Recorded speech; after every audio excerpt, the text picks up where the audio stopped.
Our weed of the week is lamb's quarters. It's one of those fun weeds that we've had to deal with ever since we were kids. I can remember it when I was growing up, and it's one of the very first weeds I was able to identify. Well, it is easy to identify because it has a silvery powder on the top leaves. And once you see that, it's easy to remember. There aren't other weeds like that I'm familiar with in our area. And so, oh boy, there's lamb's quarters. And that's the other thing that was kind of interesting about this weed. It's not lamb's quarter.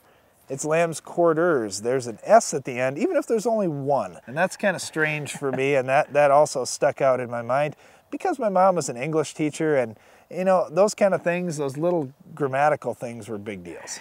With lamb's quarters, it's such a tough weed to control, even though it's just an annual weed, because it has lots of growing points. Any broadleaf weed has multiple growing points, okay? With grass plants, they only have one. Broadleaves have multiple growing points. And with lamb's quarters, you might have a 4-inch plant that has 20 or 30 growing points on it. And if you're gonna use a product like Roundup, for example, that kills systemically and it kills each and every growing point, it's gonna start at the most active growing point and work its way down. Well, if you don't have a high enough rate of Roundup based on the situation and that particular weed, what's gonna happen is you'll kill the top growing point, you'll kill some of them working their way down, but by the time you get to the bottom, you just run out of steam. It just doesn't have enough power left, so you miss those, and then you end up branching out. That weed branches out later on, and I've seen that with lamb's quarters as well as a number of other weeds over the years. The main problem you had is you didn't use a high enough rate of Roundup. Well, there's a real common misconception with that. When people see branching out from the bottom and it killed the top part, they think, oh, I just didn't get good spray coverage. Yep. I didn't get it everywhere, and that's really not the case.